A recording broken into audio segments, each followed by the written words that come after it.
નમસ્તે મિત્રો, હું ડૉક્ટર મહેશ ડાફડા. મિત્રો, અત્યારે આપણે ગઈકાલે આર્ટિકલ્સની વાત કરી હતી. આર્ટિકલમાં આર્ટિકલ ક્યાં મૂકવું એના વિશે આપણે 3 વાત કરી હતી. કે આર્ટિકલ છે એ કોઈ પણ નાઉનની આગળ વપરાય છે. એક પણ નાઉનની આગળ જો એડજેક્ટિવ આવતું હોય તો પછી આર્ટિકલ આપણે એડજેક્ટિવની આગળ મૂકીએ છીએ. આ વાત 2. ત્રીજી વાત ગઈકાલે આપણે એ કરી હતી કે ભાઈ કોઈ નાઉન હોય, એની આગળ એડજેક્ટિવ હોય, એની આગળ એડવર્બ હોય, તો પછી આર્ટિકલ ક્યાં મૂકવું? તો કે ભાઈ તો પછી આપણે આર્ટિકલ છે એ એડવર્બની આગળ મૂકીએ છીએ. ગઈકાલે આપણે આર્ટિકલની અંદર આટલી વસ્તુ આપણે ભણ્યા હતા.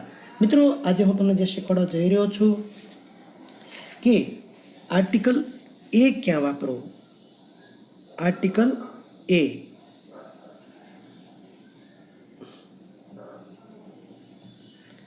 આર્ટિકલ એનો ઉપયોગ.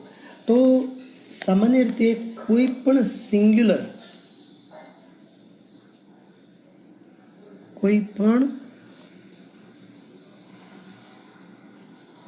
સિંગ્યુલર કાઉન્ટેબલ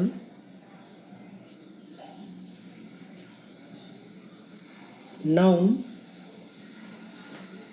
કોન્સોનન્ટ નાઉનમાં કોઈ કોન્સોનન્ટ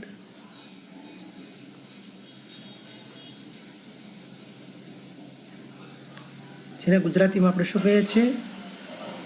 વ્યંજનથી શરૂ થતો હોય તો તેવા નાઉન આગળ આર્ટિકલ એ મૂકવામાં આવે છે. સમજાય છે? ફરી એકવાર સમજીએ. કોઈ પણ સિંગ્યુલર કાઉન્ટેબલ નાઉન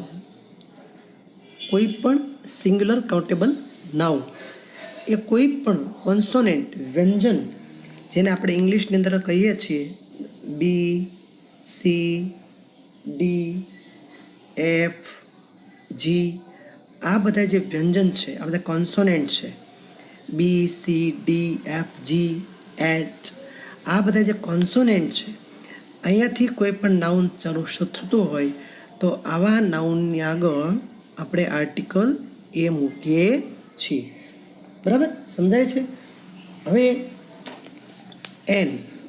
હવે વાત કરીએ આપણે એન. પછી આપણે આના ઉદાહરણો લેશું મિત્રો. એનનો ઉપયોગ જરાક જોઈ લઈએ. હવે આપણે એનનો ઉપયોગ જોઈએ તો કોઈ પણ સિંગ્યુલર કાઉન્ટેબલ નાઉન, કોઈ પણ સિંગ્યુલર કાઉન્ટેબલ નાઉન વોવેલ, જેને આપણે ગુજરાતીમાં કહીએ છીએ સ્વરથી શરૂ થતો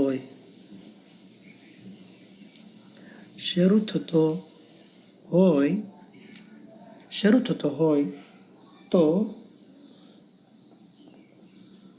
તેવા વોવેલની આગળ તેવા નાઉનની આગળ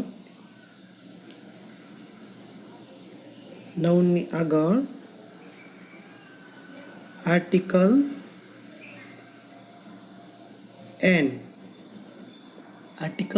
એન મૂકવામાં આવે છે. મિત્રો, વોવેલ જેવા કે એ, ઈ, આઈ, ઓ અને યુ, આ બધા શું છે મિત્રો? આ બધા વોવેલ યાને કે સ્વર, જેને આપણે ગુજરાતીમાં શું કહીએ છીએ? સ્વર કહીએ છીએ. ફરી એકવાર આપણે સમજી લઈએ. કોઈ પણ પહેલી વસ્તુ સિંગ્યુલર કાઉન્ટેબલ, બરાબર, અને વ્યંજનથી શરૂ થતા અક્ષર, વ્યંજન બી, સી, ડી, એફ, જી, વ્યંજનથી શરૂ થતા અક્ષર બી, સી, ડી, એફ, જી, એવા એબીસીડીમાં ટૂંકમાં એ, ઈ, આઈ, ઓ, યુ, આ બધા સ્વર છે. આ બધા શું છે? સ્વર. એ, ઈ, આઈ, ઓ, યુ. આ સિવાયના કોઈ પણ આલ્ફાબેટથી શરૂ થતો નાઉન એને આગળ આર્ટિકલ એ મૂકવામાં આવે છે. સમજાય છે મિત્રો? એ, ઈ, આઈ, ઓ, યુ એ સિવાયના કોઈ પણ બી, સી, ડી, એફ, જી, એચ, બરાબર, આવા બધા જે આ બધા વ્યંજન છે એ વ્યંજનના આલ્ફાબેટથી કોઈ પણ શરૂ થતું નાઉન હોય તો એવા નાઉનની આગળ આર્ટિકલ એ મૂકવામાં આવે છે. An, article an. હવે આર્ટિકલ એન ક્યાં મૂકશો મિત્રો? તો આર્ટિકલ એન કોઈ પણ સિંગ્યુલર કાઉન્ટેબલ નાઉન સ્વરથી શરૂ થતો હોય. સ્વર કેવો? તો કે એ, ઈ, આઈ, ઓ, યુ આ જે છે એ અંગ્રેજીના સ્વર છે, એને કે વોવેલ છે. અંગ્રેજીના સ્વર છે એને કે વોવેલ છે. એનાથી જો શરૂ થતો હોય તો આની આગળ આર્ટિકલ શું મૂકવામાં આવે છે? એન આર્ટિકલ મૂકવામાં આવે છે. સમજાય છે મિત્રો? એ અને એન. કોઈ પણ અપવાદ કિસ્સા હોય એ આપણે પરિવાર જોઈ લઈશું. દાખલા તરીકે સિંગ્યુલર કાઉન્ટેબલ એચ હોય, કોઈ અપવાદ હોય જેને આપણે શું કહીશું? અપવાદ. હવે અપવાદમાં શું હોય કે કોઈ પણ નાઉન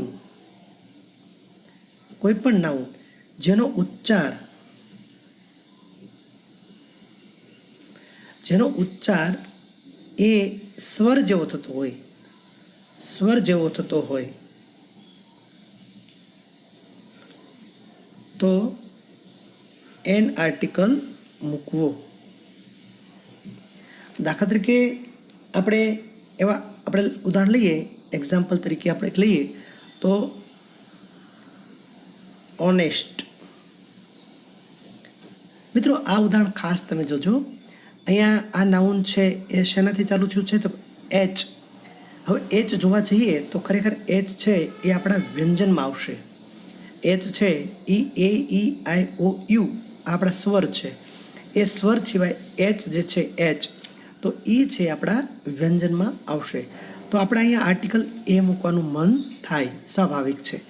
પણ અહીંયા આપણે જે વિશેષણ છે ઓનેસ્ટ, એને આપણે ઓનેસ્ટ એનો ઉચ્ચાર આપણે શું કરીએ છીએ? ઓનેસ્ટ. હવે આ ઓ છે ઓનેસ્ટ, તો ઓ એ રીતસરનું આપણને સ્વરથી શરૂ થતો હોય એવો ઉચ્ચાર અહીંયા થાય છે. તો અહીંયા આપણે ઓનેસ્ટ નહીં લખીએ પણ આપણે એન ઓનેસ્ટ તરીકે આપણે લખીશું. સમજાય છે મિત્રો? શા માટે એ ન લખ્યો? કેમ કે આનો ઉચ્ચારથી ઓનેસ્ટ થાય. ઓ છે એ ગુજરાતીનો સ્વર છે અને સ્વર હોવાને કારણે આપણે એના આગળ એન આર્ટિકલ મૂકીએ છીએ. મિત્રો આ બધા અપવાદ કેસની આપણે સવિશેષ ચર્ચા આવતીકાલે કરીશું. પરંતુ મિત્રો હું આપને જે કાંઈ ભણાવી રહ્યો છું એમાં મારા જ્ઞાનની મર્યાદા, મારા અભ્યાસની મર્યાદાને અનુલક્ષીને ભણાવી રહ્યો છું. કદાચ ક્યાંક ક્ષતિ ઉદ્ભવવાનો સંભવ બની રહે તો એટલા માટે કોઈ પણ સારા વ્યાકરણ ગ્રંથનો અભ્યાસ અવશ્ય કરજો. સવિશેષ ઉદાહરણો માટે પણ સારા વ્યાકરણ ગ્રંથનો અભ્યાસ અવશ્ય કરજો. મિત્રો કોરોનાના આવા કપરા કાળની અંદર આપણે સૌ સ્વચ્છ રહીએ, સ્વસ્થ રહીએ અને ઘરમાં જ રહીએ એવી પ્રાર્થના સાથે ભારત માતા કી જય.